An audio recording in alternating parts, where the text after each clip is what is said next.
Lisa had always dreamed of owning a place where she could escape the noise and stress of city life. After years of saving every penny and working overtime at her accounting job, she finally had enough money to make that dream come true. The suburban neighborhood where she lived was nice enough, but the constant traffic, honking horns, and her neighbors' loud music made it hard to relax. The homeowners association in her neighborhood didn't help matters either. They seemed to have rules for everything. The grass had to be exactly the right height. Holiday decorations could only stay up for specific dates. Even the color of her front door had to be approved by a committee. Lisa followed all the rules, but she often wondered what it would be like to live somewhere without someone watching her every move. That's when she found the listing online: 40 acres of beautiful land, 3 hours away from the city. The photos showed rolling hills, old oak trees, and a small farmhouse that needed some work but had good bones. The best part was the price. It was actually cheaper than what she'd paid for her small city house 5 years earlier. Lisa drove out to see the property on a Saturday morning. The moment she turned off the main highway onto the gravel road leading to the ranch, she felt her shoulders relax. There were no other houses in sight. No traffic lights, no sirens, just wide open spaces and the sound of birds chirping. The farmhouse sat on a small hill overlooking a creek that ran through the property. It was old, probably built in the 1950s, but it was solid. The previous owners had taken good care of the foundation and roof. Inside, the rooms were small but cozy.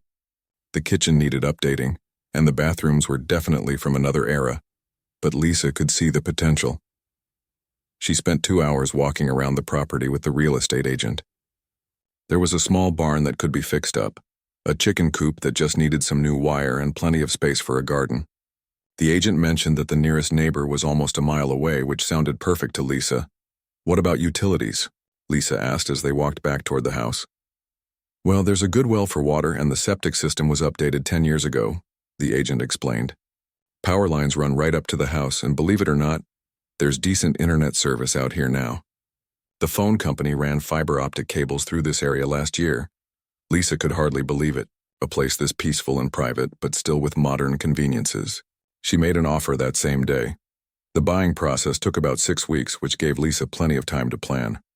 She started researching how to renovate old farmhouses and made lists of everything she wanted to do: new kitchen cabinets, updated bathrooms, fresh paint throughout, and maybe a deck overlooking the creek. She also did her homework on local regulations. The property was in the county, not in any city limits. There was no homeowners association, no architectural review board, no committee to approve her fence color or landscaping choices. For the first time in years, Lisa felt truly free to make her own decisions about her property. The closing went smoothly, and Lisa got the keys on a Friday afternoon. She had already arranged to take the following week off work, so she could start making the place her own. That first weekend, she just walked around the property, planning and dreaming. The renovation work started slowly.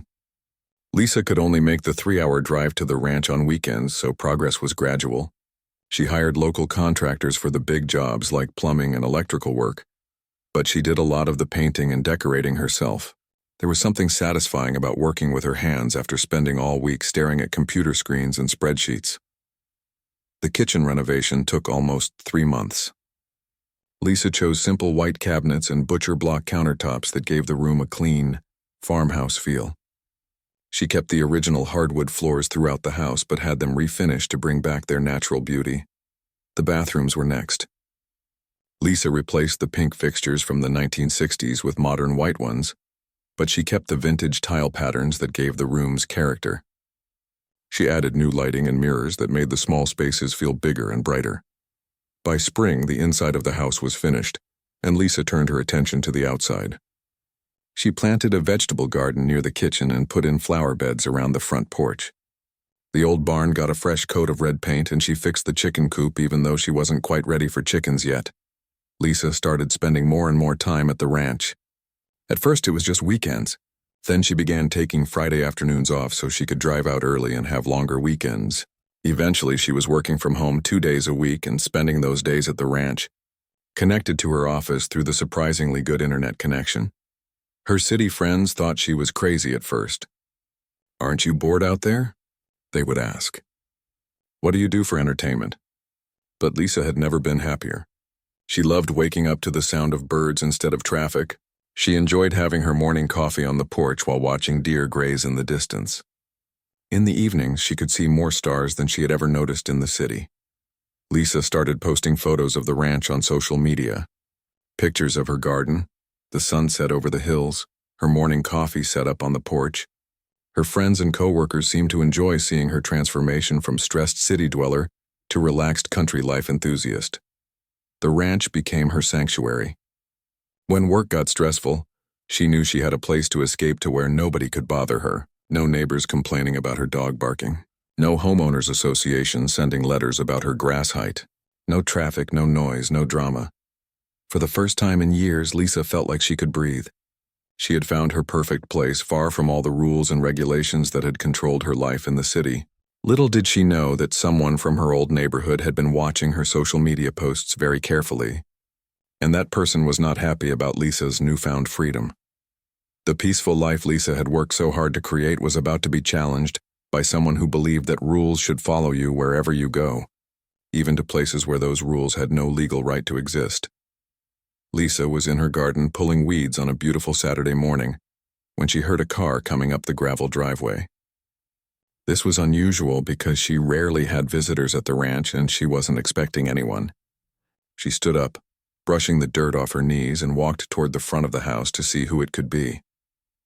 A black SUV was making its way slowly up the drive, kicking up dust as it approached. Lisa didn't recognize the vehicle, but as it got closer, her heart sank. Behind the wheel was Patricia Hendricks, the president of her neighborhood homeowners association back in the city. Patricia was a woman in her early 60s who took her HOA duties very seriously. Too seriously, in Lisa's opinion. She was the type of person who measured grass heights with a ruler and drove through the neighborhood looking for violations. Lisa had always tried to stay on Patricia's good side by following all the rules, but she had never particularly liked the woman.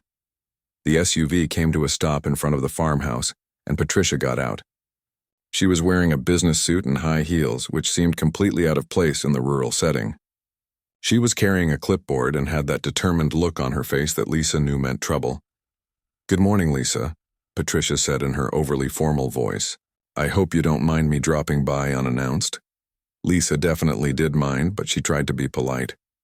"Hi, Patricia. This is quite a surprise.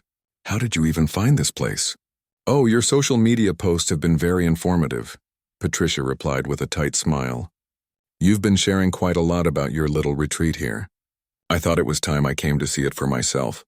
Lisa felt a chill run down her spine. She had been posting photos of the ranch, but she had never included the address or specific location details. Patricia must have done some serious detective work to track down the property. "Well, it's nice of you to visit," Lisa said carefully, "but I'm not sure why you felt the need to come all the way out here." Patricia straightened her shoulders and held up her clipboard. "I'm here in my official capacity as HOA president. I need to conduct an inspection of this property to ensure it meets our community standards."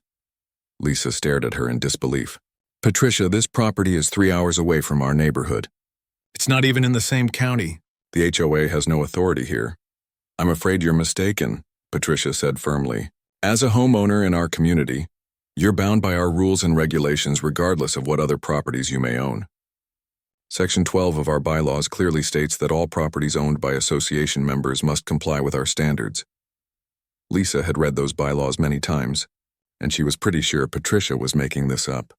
But even if such a rule existed, which she doubted, it couldn't possibly be legally enforceable outside the neighborhood boundaries. "Patricia, I think there's been a misunderstanding," Lisa said, trying to keep her voice calm. "This ranch is completely outside the HOA's jurisdiction. You have no legal authority here." Patricia's expression hardened. "We'll see about that. Now, I need to inspect the exterior of the buildings, walk the property boundaries, and review any permits you may have obtained for renovations." "I'm not going to allow that," Lisa said firmly. "This is private property and you're not welcome here in any official capacity." "Excuse me?" Patricia's voice rose an octave. "Did you just refuse to cooperate with an official HOA inspection?" "Yes, I did," Lisa replied. "Because this isn't an official anything. You have no right to be here making demands." Patricia's face was turning red now. "Young lady, I'm the duly elected president of your homeowners association and I'm conducting legitimate business. Your refusal to cooperate will be noted in my report. Lisa almost laughed at the absurdity of it all.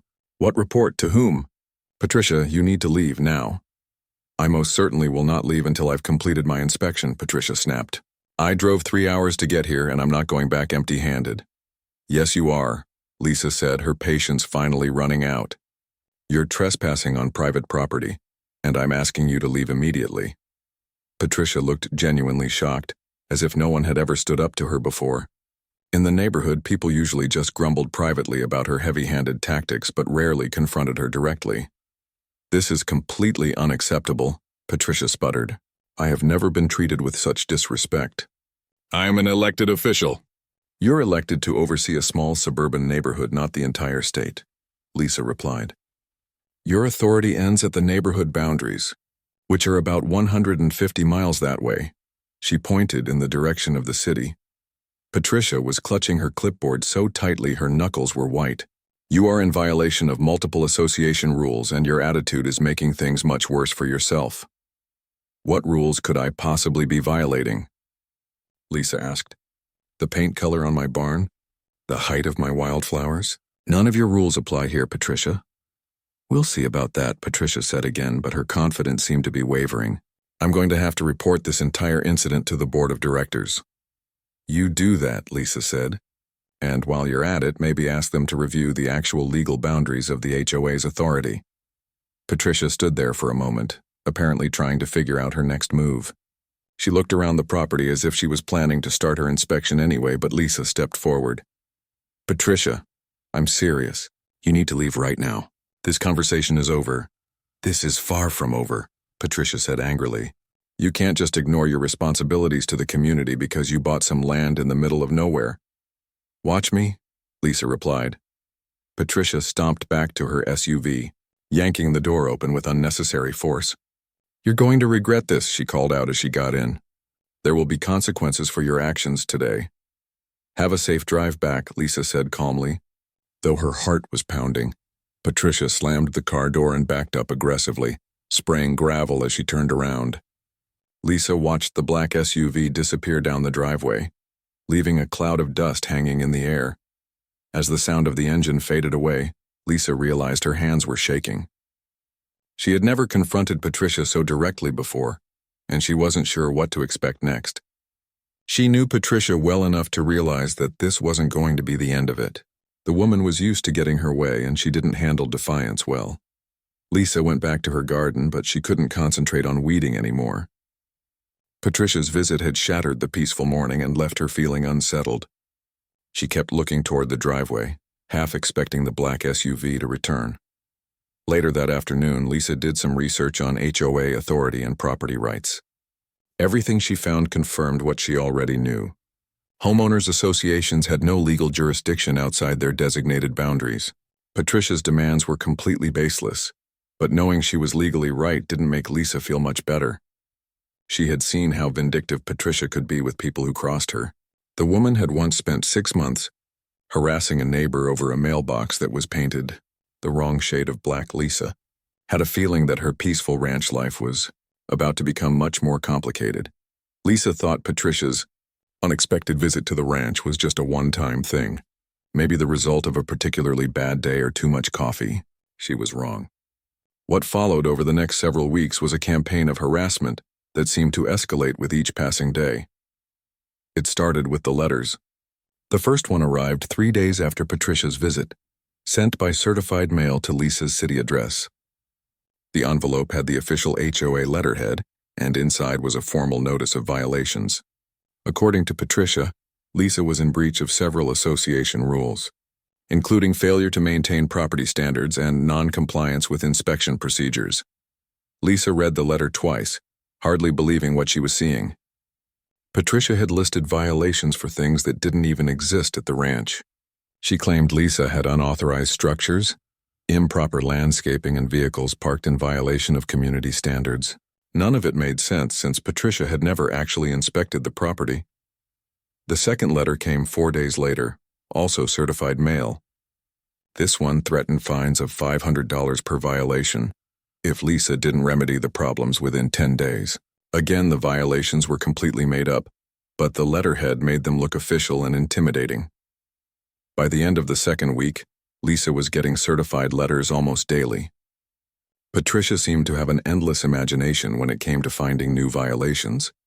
She complained about the color of the barn, the height of the grass, the placement of Lisa's garden, and even the fact that Lisa was operating an unauthorized retreat center.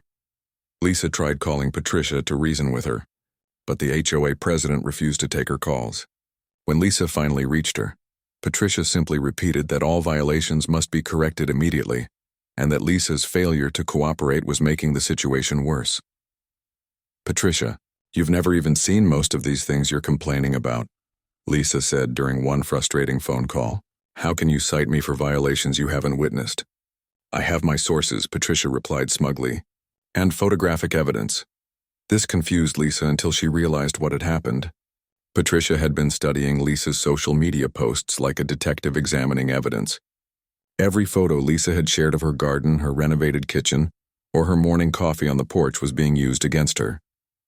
Patricia was treating innocent pictures of ranch life as proof of HOA violations. Lisa immediately made her social media accounts private, but the damage was already done. Patricia had apparently saved screenshots of everything and was using them to justify an endless stream of violation notices. But the letters were just the beginning. Patricia's harassment campaign expanded to include other tactics that became increasingly intrusive and bizarre. She started calling the county offices, filing complaints about supposed code violations at the ranch. Lisa began getting visits from county inspectors who had to waste their time checking out Patricia's false reports. The building inspector came out to investigate claims of unauthorized construction. The health department inspector had to verify that Lisa's septic system was functioning properly. The fire marshal showed up to check on reports of improper burn piles. Each inspector was professional and apologetic when they realized the complaints were baseless. But Lisa found the constant interruptions exhausting and embarrassing. She had to take time off work to meet with inspectors and provide documentation that everything on her property was perfectly legal and up to code. "This is the third false complaint we've gotten about your property this month," the building inspector told Lisa. "During his second visit, someone's really got it out for you. You might want to consider filing a harassment complaint of your own."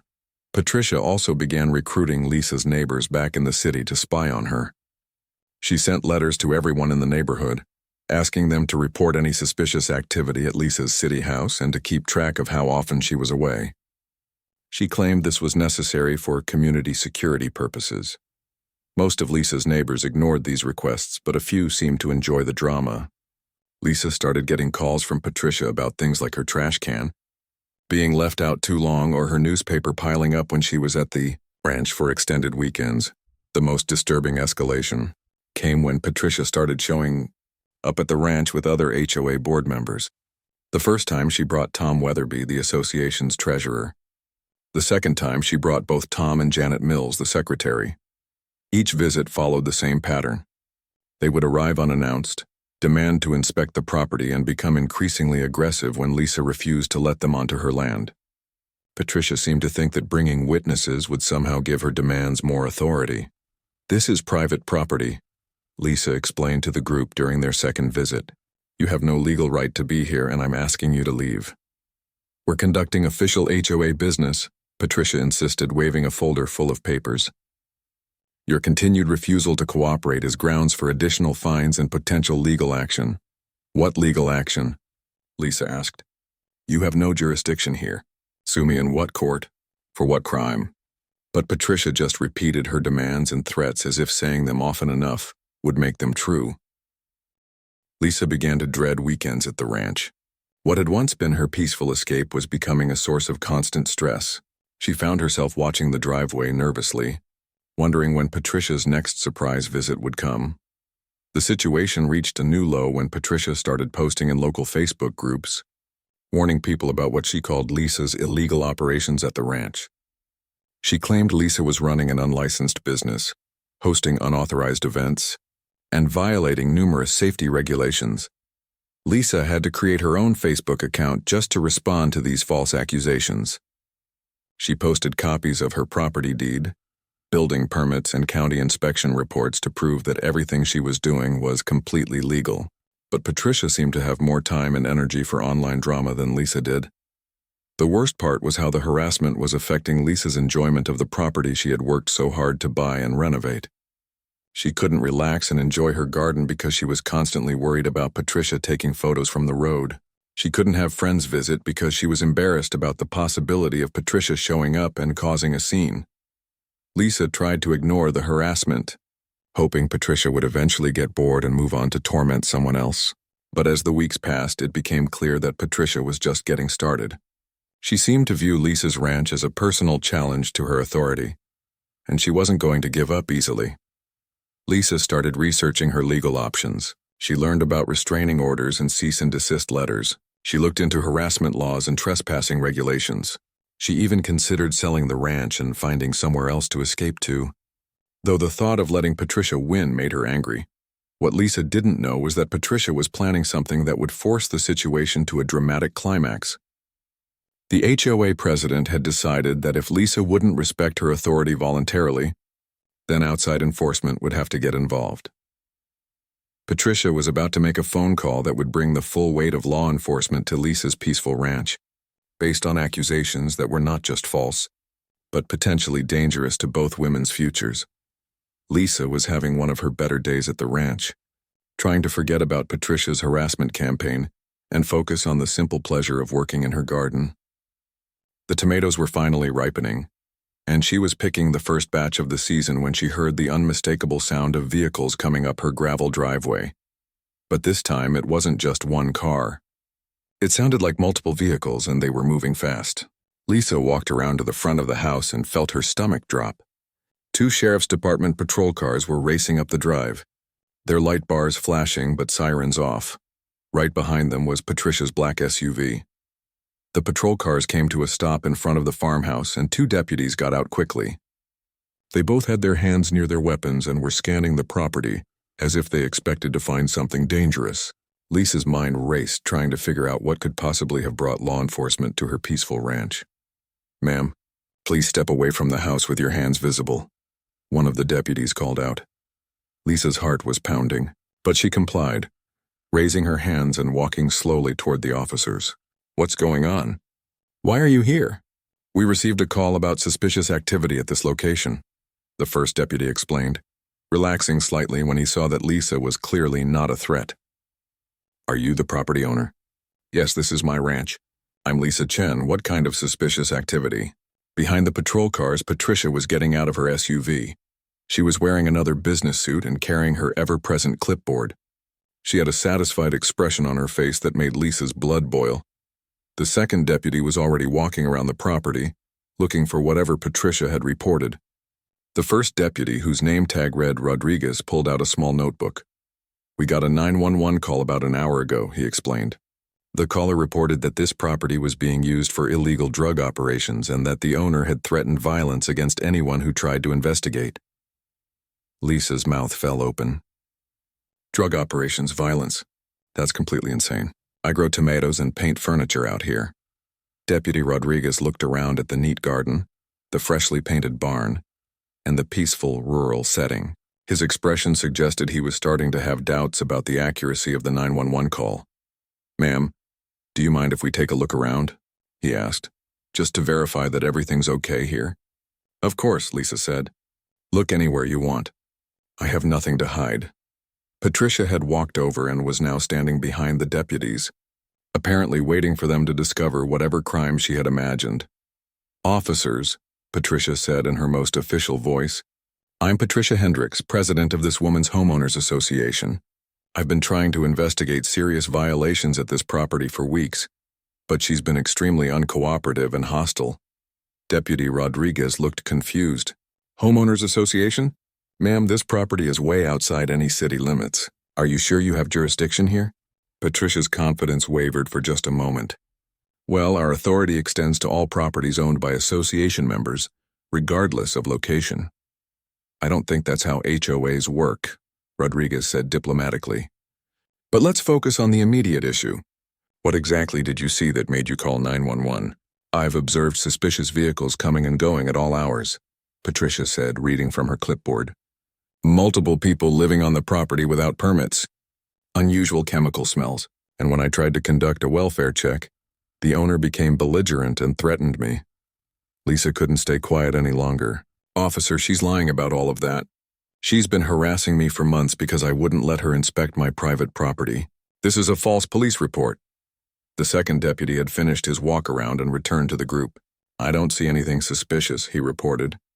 Looks like a normal rural property. Garden, small barn, everything's well maintained. Did you check inside the buildings? Patricia demanded. There could be drug labs or weapons storage.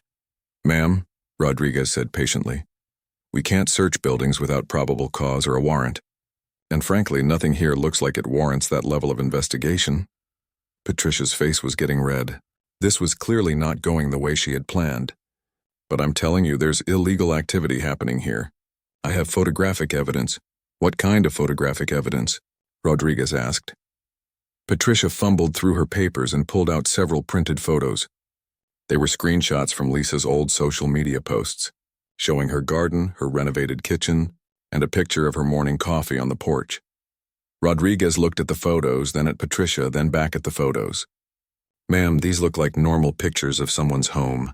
I'm not seeing any evidence of illegal activity. But look at this one, Patricia insisted, pointing to a photo of Lisa's vegetable garden. Those could be marijuana plants disguised as tomatoes.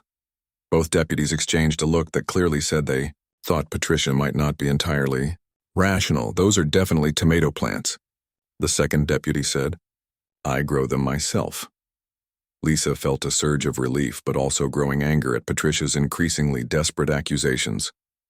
Officer, Lisa said, this woman has been stalking and harassing me for months. She's filed dozens of false complaints with the county. She's been showing up at my property uninvited and demanding to search it. And now she's filed a false police report. Isn't that illegal? Rodriguez was making notes in his pad. Ma'am, he said to Patricia, filing false police reports is indeed a serious offense. Can you explain to me specifically what illegal activity you witnessed with your own eyes? Patricia stammered for a moment. Well, I didn't actually see any drug activity directly, but all the signs are there. The isolation, the privacy fencing, the refusal to allow inspections. None of those things are illegal, Rodriguez pointed out. People have a right to privacy on their own property. But she threatened me, Patricia insisted. She said she would call the police if I didn't leave. That's not a threat, Rodriguez said. That's someone asking you to leave their private property, which you're required to do if the owner asks you to. The situation was rapidly deteriorating for Patricia. Her grand plan to use law enforcement to validate her authority was backfiring spectacularly. I want to file a complaint, Patricia said desperately. This woman is violating multiple HOA regulations and interfering with official business. Ma'am, I'm going to be honest with you, Rodriguez said. From what I can see here, you don't have any legal authority on this property. And calling 911 to report drug activity when you haven't actually seen any drug activity is a misuse of emergency services. Patricia looked stunned. Are you taking her side? I'm not taking anyone's side, Rodriguez replied. I'm just telling you what the law says. This is private property. You don't appear to have any legal standing to be here, and the property owner has the right to ask you to leave. Lisa decided to push her advantage. Officer, I want to file a complaint against her for harassment and filing a false police report. Now wait just a minute, Patricia sputtered. I'm a respected community leader. I've never broken a law in my life. Ma'am, Rodriguez said, I'm going to strongly suggest that you stop coming to this property. The owner has made it clear you're not welcome here, and continued visits could result in stalking or trespassing charges. Patricia stood there with her mouth open, apparently unable to process that law enforcement wasn't supporting her position. This is outrageous, she finally managed. I'm going to report all of you to your supervisors. That's your right, Rodriguez said calmly. But I'm also going to include in my report that this appears to be a case of neighbor harassment rather than any actual criminal activity. As the deputies prepared to leave, Patricia made one last desperate attempt to salvage the situation. You're all going to regret this, she called out. I have connections. I know people. This isn't over. Rodriguez stopped and turned back to her. Ma'am, that sounds like a threat. I suggest you calm down and go home. Finally, Patricia seemed to realize that she had lost this battle completely. She stomped back to her SUV and slammed the door so hard that Lisa was surprised the windows didn't break. As Patricia's vehicle disappeared, down the driveway in a cloud of dust and the patrol cars followed at a more sedate pace, Lisa stood in her yard feeling a mixture of relief and anger. The police had validated what she already knew. Patricia had no authority at the ranch and was essentially stalking her. But the fact that the harassment had escalated to false 911 calls was deeply troubling. Lisa realized that this confrontation had probably pushed Patricia over some kind of edge. The woman's behavior was becoming increasingly erratic and potentially dangerous. It was time to take serious legal action before the situation got even worse. The false police report was the final straw for Lisa. She had tried to be patient and reasonable with Patricia, hoping the harassment would eventually stop on its own. But Patricia's willingness to waste emergency resources and make dangerous false accusations convinced Lisa that legal action was the only way to protect herself. The Monday morning, after the police incident, Lisa called in sick to work and spent the day researching attorneys. She needed someone who specialized in property law and harassment cases. After making several phone calls, she found Rebecca Torres, a lawyer who had experience with both HOA disputes and stalking cases. Lisa met with Rebecca that afternoon and explained the entire situation. From Patricia's first uninvited visit to the false 911 call, she brought copies of all the violation letters, photographs of Patricia's vehicles on her property, and screenshots of the defamatory Facebook posts. Rebecca listened carefully and took detailed notes. When Lisa finished her story, the attorney sat back and shook her head. "I've seen some pretty aggressive HOA presidents in my time," Rebecca said, "but this is beyond anything I've encountered. This woman has clearly lost all sense of boundaries and legal reality." "So you think I have a case?" Lisa asked. "Oh, you definitely have a case," Rebecca replied. "Multiple cases, actually. We can pursue a restraining order for stalking and harassment. We can file a cease and desist letter regarding the HOA's baseless claims of authority, and we can potentially pursue damages for defamation based on her false public statements about your property." Rebecca explained that the first step would be filing for a temporary restraining order. This would legally prohibit Patricia from coming to the ranch, contacting Lisa, or making any more public statements about her.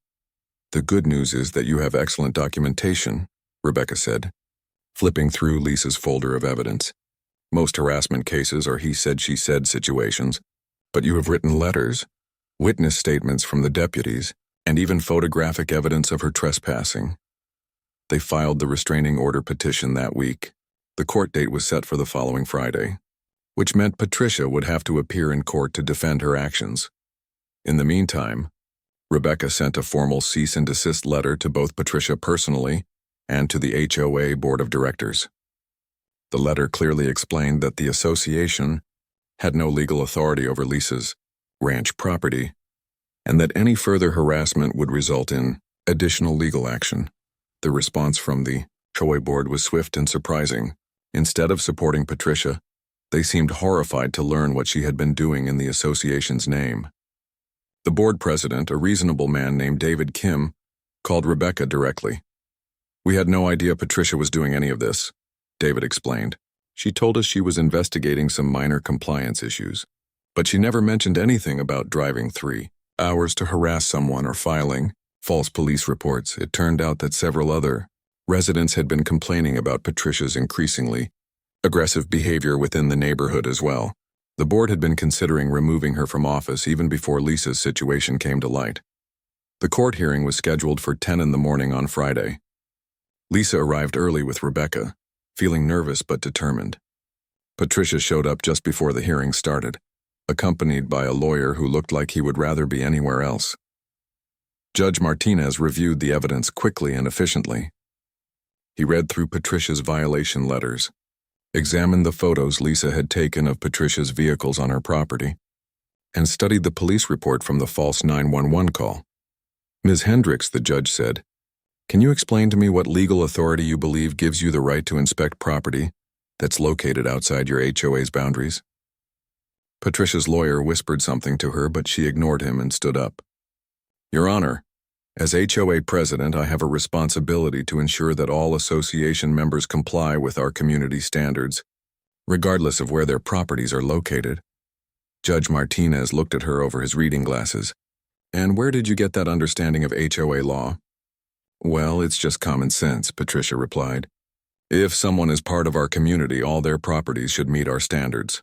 I see, the judge said dryly. And the 911 call reporting drug activity? Patricia's confidence wavered. I was concerned about suspicious behavior and thought law enforcement should investigate. But you didn't actually witness any drug activity, correct? Well, no, but all the signs were there. Ms. Hendricks, Judge Martinez interrupted, filing false police reports is a serious crime. Making baseless accusations about drug activity wastes emergency resources and could have put both you and Ms. Chen in danger. The judge spent several more minutes reviewing the evidence and asking questions. Patricia's answers became increasingly desperate and illogical. Her lawyer eventually stopped trying to coach her and just sat quietly, looking embarrassed. Based on the evidence presented, Judge Martinez finally announced, I'm granting the temporary restraining order. Ms. Hendricks, you are prohibited from contacting Ms. Chen in any way, from going to her ranch property, and from making any public statements about her or her property. This order will remain in effect for 1 year, and any violation will result in immediate arrest. Patricia looked stunned. But, Your Honor, she's violating HOA rules. Ms. Hendricks, the judge said firmly, your HOA has no authority outside its designated boundaries. None whatsoever. If you continue to believe otherwise, I suggest you consult with an attorney who can explain property law to you. As they left the courthouse, Patricia's lawyer pulled her aside for what appeared to be a very serious conversation. Lisa couldn't hear what they were saying, but she could see that Patricia was becoming increasingly agitated as her attorney spoke. The restraining order made an immediate difference in Lisa's life. For the first time in months, she could go to the ranch without constantly looking over her shoulder. She could work in her garden without worrying about Patricia taking surveillance photos from the road. But the real resolution came a few weeks later when David Kim called Lisa personally to apologize on behalf of the HOA board. We've removed Patricia from her position as president, he explained. Actually, she resigned after her lawyer explained how much legal trouble she was in. The board voted unanimously to formally apologize to you and to clarify that the association has no claim to authority over your ranch property. David also mentioned that several other residents had come forward with their own stories of Patricia's harassment and abuse of power. Apparently, Lisa wasn't the only one who had been suffering under Patricia's increasingly dictatorial management style. The HOA board hired a new management company to handle day-to-day operations and implemented new policies to prevent future abuses of authority. They also agreed to pay Lisa's legal fees as part of a settlement agreement. Rebecca negotiated one additional element that Lisa particularly appreciated.